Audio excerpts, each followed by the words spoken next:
Instead of saying, I disagree, what I want you to say is, I see things differently. It works because you're not arguing their point. You're talking about their perspective. When you set out to win an argument, you often will lose the relationship. Instead of seeing arguments as something to win, see them as something to unravel, where there's knots in the conversation, knots in the communication. And when you can have the discipline to try and see where the other person is coming from, you're always going to find a much better conversation at the end of that.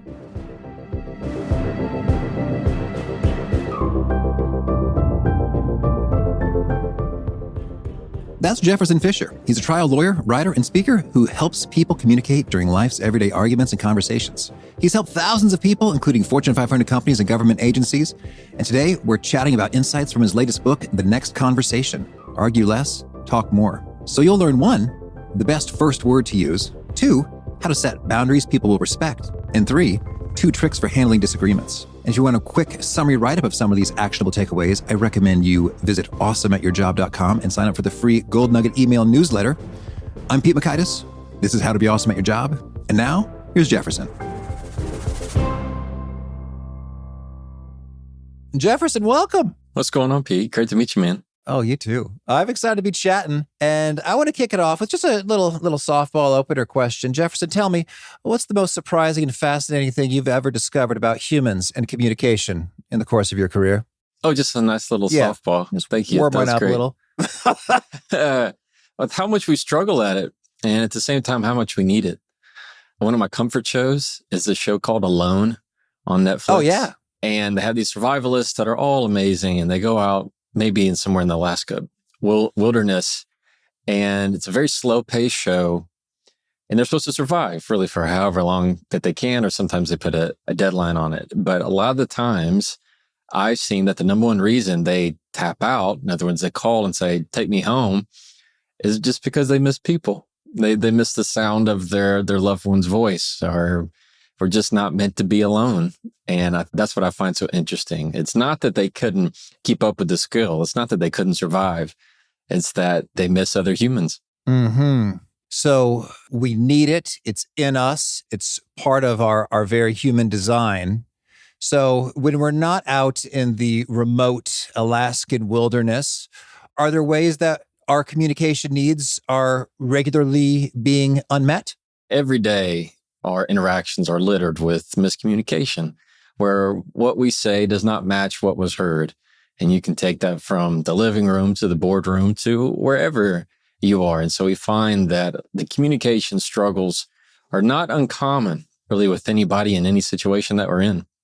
All right. So misheard intentions not translating into what's received. Understood. You've got some wisdom for us in your book, The Next Conversation. Argue less, talk more.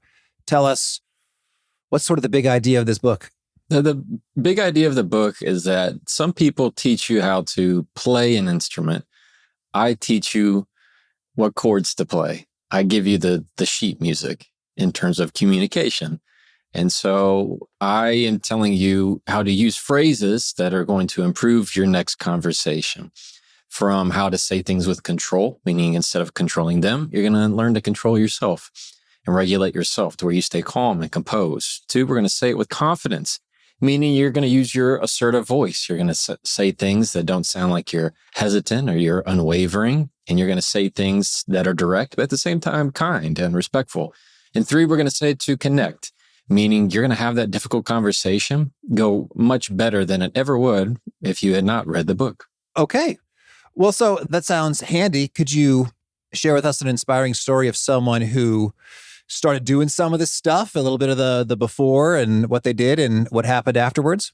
Yeah, I mean, we have tons of examples really in our membership is a wonderful example of that. So I have an online membership where people are able to practice a lot of the tools that we teach. One of the persons who's come to mind, her name is Michelle. Michelle's a single mother of 2 kids. And she was going through a really bad divorce. And when she picked up the book, this is really what she was looking for. And they're kind of on the tail end of all their legal proceedings. And she was really trying to find ways to not only speak to her new ex-husband, but also how to speak to her children. about it. And the biggest takeaway that she said was that she really took control of her emotions by regulating her breath. So rule number 1 in the book is let your breath be the first word that you say. And so by really leaning into that principle to regulate yourself and not get so wrapped up into the emotion, it says she's been a much better communicator with her entire family. She's feeling like it's a much better impact in a positive way for her. Well, Jefferson, that's very tweetable. Let your breath be the first word that you say. And so zoom and weigh in, practically speaking, that means in most conversations, I will literally, before uttering a word, have a breath. No, not. I wouldn't take it that extreme. So mostly in your difficult conversations, your heated conversations, they're going to have some friction in it. When somebody's saying something to you, we get into the habit of getting wrapped up and having to have an immediate response. Somebody sends you a text you don't like. Somebody says something to you and you kind of get caught off guard. And your whole body wants to fight or flight. You either want to say a hurtful word to eliminate the threat, or you want to run from it. You want to hang up the phone. You want to slam the door. And so what I encourage people to do is to simply take a breath before you say anything. And often that is it's all that you need to make sure that you keep your emotions in check and your logical and analytical side of your brain at the forefront. So not every conversation, no, but I mean, you take it, for example, like in the business context. If you're getting interviewed, the person if you're asking me a question and I take a breath and I'm thinking about it and then I respond, I mean, it sends a different message that I really listened, I acknowledged, I thought about it. I'm not being flippant about it. So what I'm about to say is going to mean more. Mm-hmm. And it also just on the receiving end of that just comes across better than, and if we were to replace the breath with, well, I would say that whole phrase, that it also is more powerful and polished and makes you seem more knowledgeable and authoritative. Yeah, even if you were to say, "Hey Jefferson, how are you? How was your day?" And I immediately said, "It was good. I mean, yeah, it was fine. It was good." Versus you asking me, and I just took a breath. Pete, it was good. It was a good day. Like you can tell which one you're going to believe more. The one who sounded a little bit more intentional, the one who sounded a little bit more in control. And so that's what the pause, the breath does, is it gives you time to choose whether or not you want to say that, whether or not this person is worth your time, whether or not this person is worth your response, and to be able to make sure that what you're going to say is intentional. And I think that's just so that question right there, how are you doing? How's your day? Is often among the very first of questions when meeting somebody or starting a conversation. It's real nice to kick it off with a tone of trust and believability. Like right from the get-go, I think Jefferson's being honest with me about his day as opposed to the flippant automatic robot response. Fine. Exactly. Yeah. And it helps release the tension in your body. When somebody's saying something that catches you off guard in particular, or something that might be a little bit more offensive, our body tenses up and we tend to hold our breath because we're readying to either say something hurtful or leave. And when you use your breath, it's telling your body what's happening to me is not threatening. This person is not a threat. Their words are not a threat. And so that's what the whole part of saying it with control is about. It's not looking for what's going to control them. You're first looking at the conversation of what's going to control you, and your breath is what's going to help regulate and calm your body down. All right. Well, in your section on Say It With Control, we've got a chapter, Control Yourself, Control the Moment, Control the Pace. Can you speak a bit more on controlling the moment and controlling the pace? Yeah, both of those kind of hint at the same concept. And that is the person who's able to slow down their words is the person who's always going to be more in control. People who speak very fast, it's like listening to music that's very fast. You kind of get, in some sense, it's very low-grade anxiety, trying to make sure you can really listen to this person. You don't want to miss anything, and it rushes you. Sometimes you're around somebody and just their mere presence makes you anxious because they need to go. We got this, I got this, and they just can't slow down. You compare that with somebody who is, let's say, your grandfather or your grandmother, and you go to their house, and I would say, I have a a papaw. I'd say, Papaw, do you have a screwdriver? And he'd go, yeah. I mean, like just that right there is something about the calm energy that we're drawn towards, like a moth to a flame, that we really, really want that secure presence. And so when you can be around the people who have calm energy, and in fact, if you can be the person who radiates that calm energy, controlling the moment means instead of just splurting out words or putting your foot in your mouth, you're taking time, you're thinking, and you're slowing it down. There's a difference between me saying, I already told you I'm not going to say that, versus I already told you I'm not going to say that. Now, it's the same exact words. All I did was slow down my tone. I lowered my tone and I slowed down my words. Now, which one of those sounds like someone who's more grounded, more centered, more in control of themselves to say, no, I'm not being moved by what you say. Your raised voice, you're yelling, that doesn't threaten me. So you use just simply what's already in your body to help control yourself. And you do that by controlling the pace in the moment by slowing it down. That really rings true. And I'm curious, I suppose, as you're saying this strikes me as a great way to be most of the time. Occasionally, are we better off picking up the pace if our other party would prefer quicker responses? Or is it still more often the winning move to keep it slow?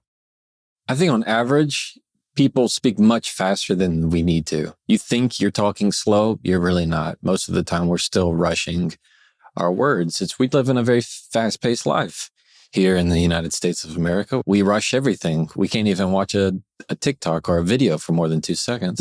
So it's and that's maximum time. So I find that, yes, there are times when not rushing your words, but picking up the pace is not a bad thing. There's such thing in music of just having dynamics, meaning your highs are going to be high and your lows are going to be low. So if I were going to talk to you, and maybe I'm trying to be persuasive, maybe I'm trying to make my point, and maybe you don't believe it and I believe it, and sometimes nobody believes it. You hear that kind of dynamic in my voice that sometimes I'm going to rush a little bit on the points that I'm really wanting to draw attention to. And I'm going to slow down on the parts I really want people to listen to every detail. Because when you slow it down, people will listen to a pin drop. So that's the power of just using that pause to hang on to every word. It makes a big difference. It does. Folks tend to lean in and wonder, well, what's coming next? At least it works on me. It works on everybody. We love stories. Humans love stories. We love to hear what's going to happen what's happening around the corner. That curiosity is always in us. So rule 1, say it with control. We talked about that. But before we move on, I'd love to hear, in addition to breath, are there any winning moves for regaining control of ourselves? Yeah, it's funny you use the word winning. So then in the book, probably the most quotable line that I have is never win an argument. And it's very counterculture, I suppose, in a world where all we want to do is win, particularly arguments. You see it in so many books and blogs. And what I teach is that when you set out to win an argument, you often will lose the relationship.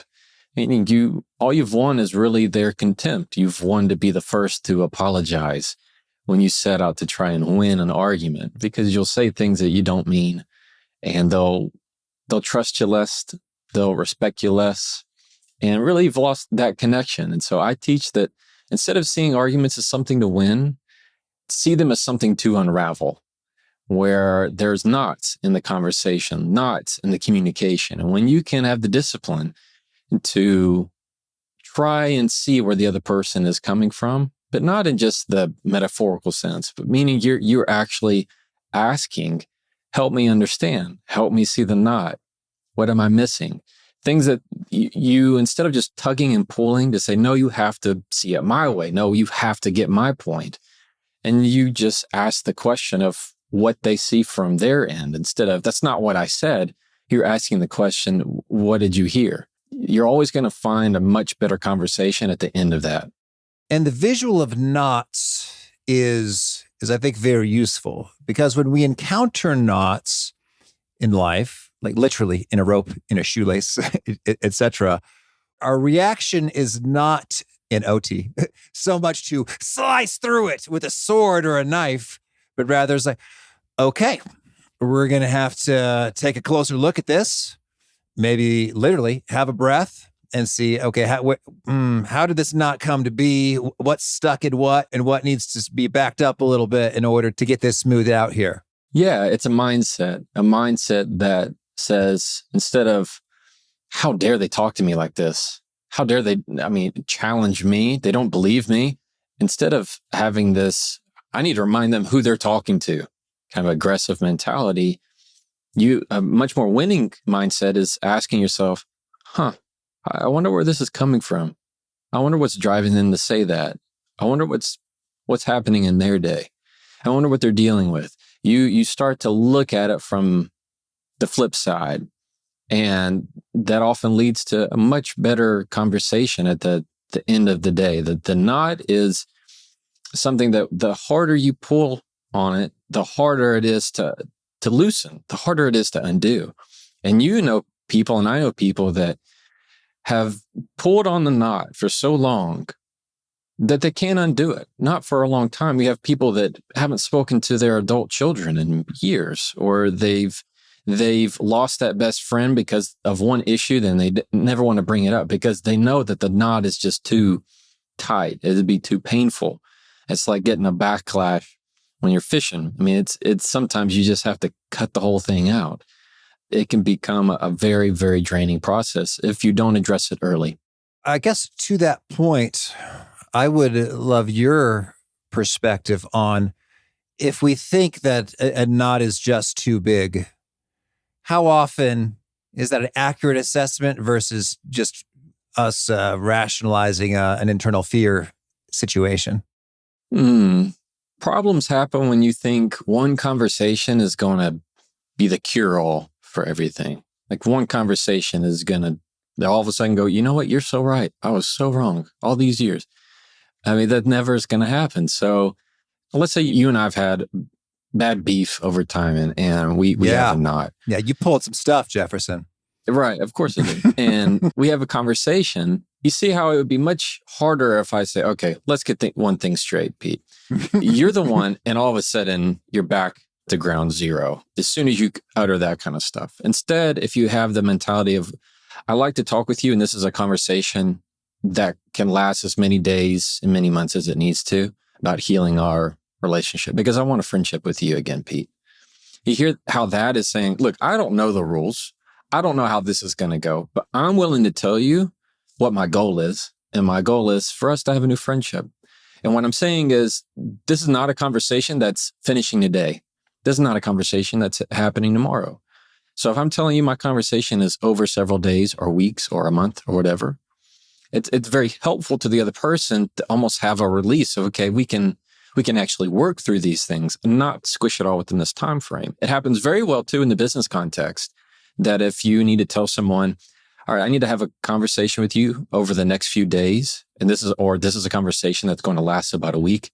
You hear how all of a sudden there's not pressure to solve it right then and there. You're letting it organically evolve in the way that it needs to happen, people pulling out each little thread at a time.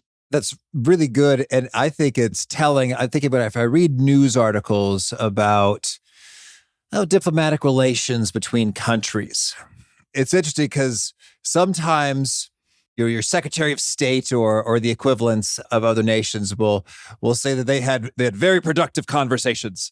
You're like, well, what does that mean? Is the war over? Well, no, it's not. And yet they viewed it as very productive conversations. And it's just a little reminder whenever you read such news articles that some issues very much require numerous conversations, bit by bit, thread by thread, to be smoothed out.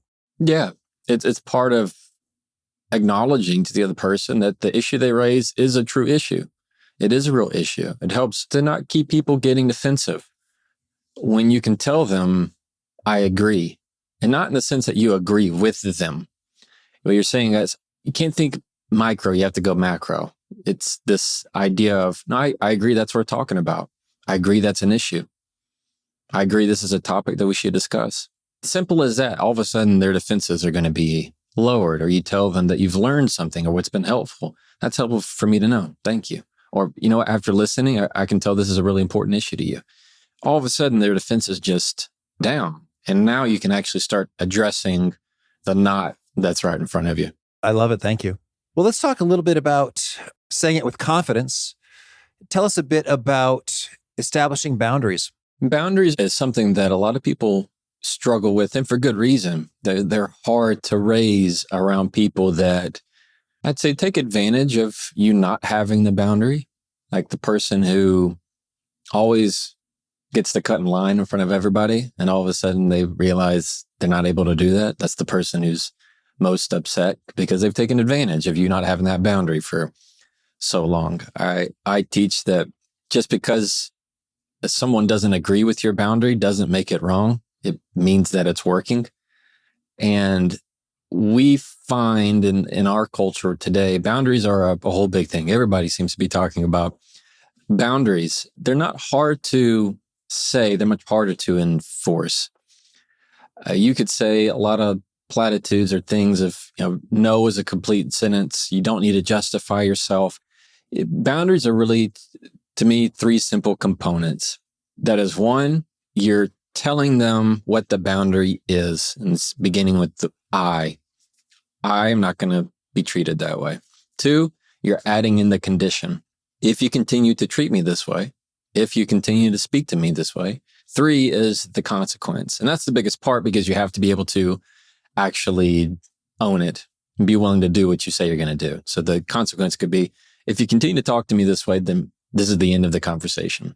That's probably the most common one that I use in communication. Let's say I have an opposing counsel that's just gone off the rails talking about their case. I might say, look, I'm not going to be spoken to like that. If you continue to speak to me like that, this is going to be the end of the conversation. I have a really quick way of being able to redirect their energy, because you have two sides of the coin. It's either I can give you a remote control, Pete, and you can press my buttons. And for me to say, you can't talk to me like that. Don't yell at me. And you're just pressing my buttons and you have complete control over my emotions. Or what I teach in my membership is how to have your manual.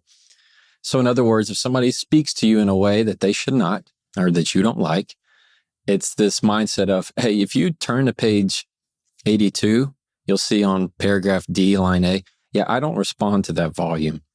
So it's this set of parameters. Say, if you want to communicate with me, this is how we're going to do it. And if you don't like it, then them's the breaks. That's how we're going to have a conversation or not. All right. Thank you. Well, I'm curious, Jefferson, we've covered some good pieces here. Any top tips, do's or don'ts you really want to make sure that come across? Probably one of the most common ones I get, particularly with somebody like in your audience in the workplace, is how to effectively disagree. How to disagree with someone. You don't want to sound disagreeable. So instead of saying, I disagree, no, I don't like that, which they're going to take that personally. They're going to start defending their position against yours. So meaning, as soon as you say, no, I don't like that, or I disagree, what I think is, whatever you're about to come out, they're not going to accept it. Why? Because you just shut down theirs. And it just becomes a battle of ideas. Instead, what I want you to say is, I see things differently. I see things differently. Because it works and not getting them offensive, because you're not arguing their point. You're talking about their perspective. So when I say, I see things differently, the key phrase is, I see things differently, or I view it differently, or I take another approach, or I tend to lean the opposite. I'm not saying anything they're saying is wrong. I'm just saying I see it from a different side. That's all. And people don't get defensive over that. Another tip that I like to give, particularly in the workplace, is if you find that your ideas are getting shut down in the board meeting and you're in front of other people, instead of getting frustrated that they didn't accept your idea, because really all it is just an idea contest of people aren't going to like your idea. Why? Because it's not theirs. Use percentages to your advantage. So I would encourage you to say, all right, I have about 20% of an idea here. I need your help with the other 80%. And now all of a sudden, they don't see it as a competition.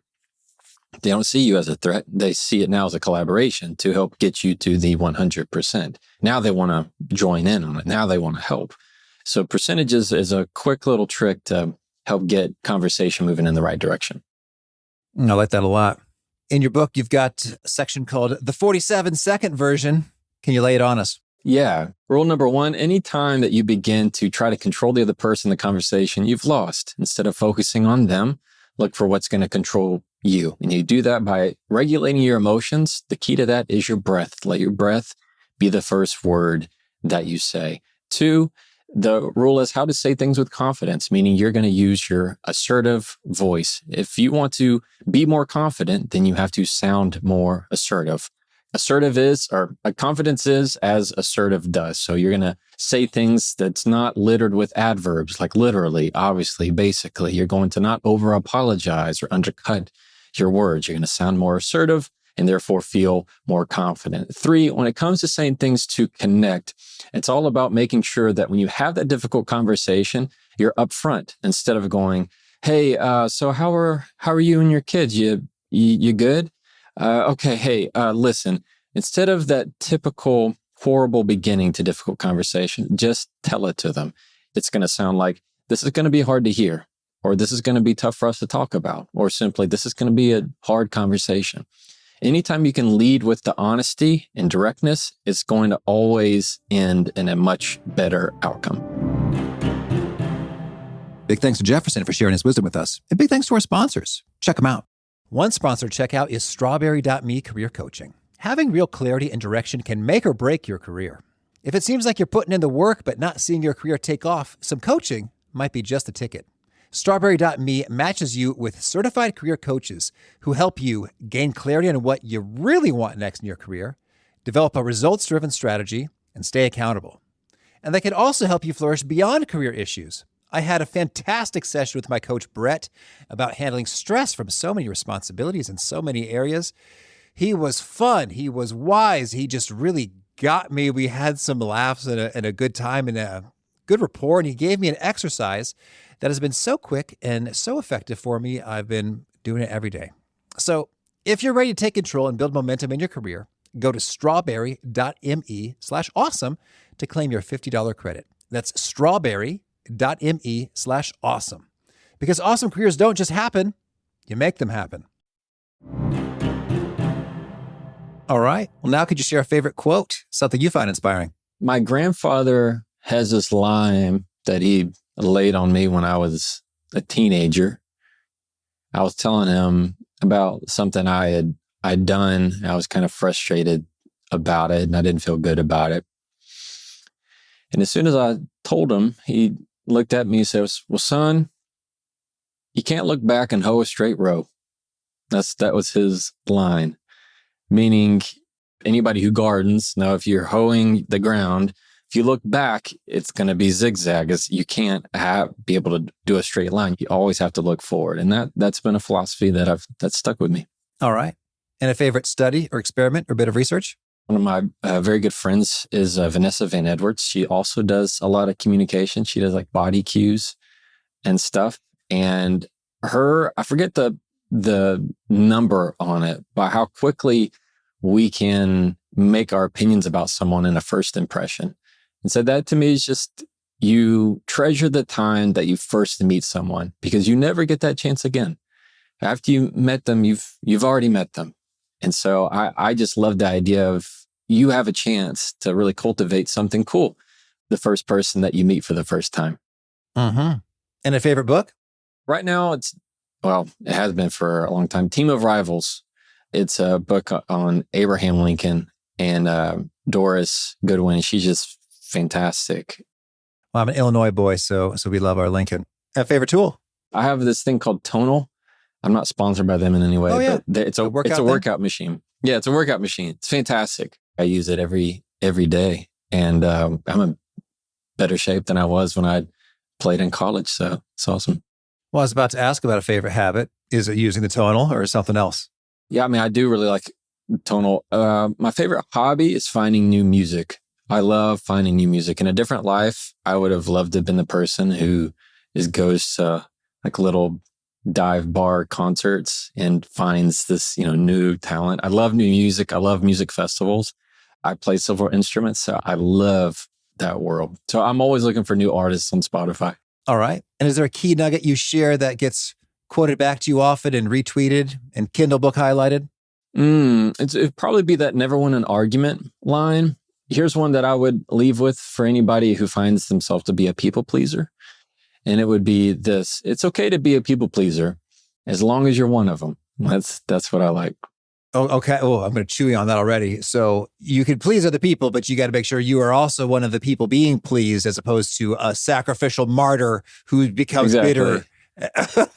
Yeah, okay. Exactly. It's okay to be a people pleaser. Just make sure you're one of them. All right.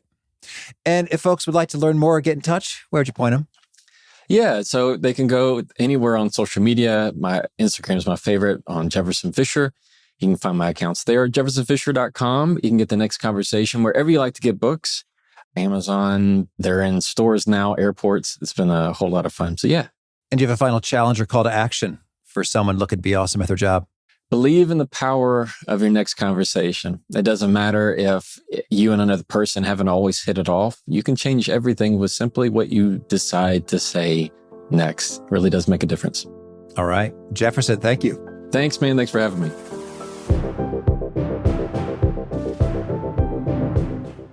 Jefferson had so many good tidbits, but what I'm vibing with the most is it's okay to be a people pleaser so long as one of the people you're pleasing is you. And that resonates with me personally because I really am sort of a people pleaser, and that can be totally fine and healthy and good and groovy and life-giving and wonderful, so long as we don't creep into the territory of I'm getting bitter and feeling resentful that I'm being used and taken advantage of. It's like, oh, okay, I was not one of the people being pleased. Let's revisit that, tweak that a little bit. So much good stuff from Jefferson. If you want to check out the show notes or the transcript or the links to items that we mentioned here, please pay us a visit over at awesomeatyourjob.com/EP1057. Hope to catch you next time, and peace.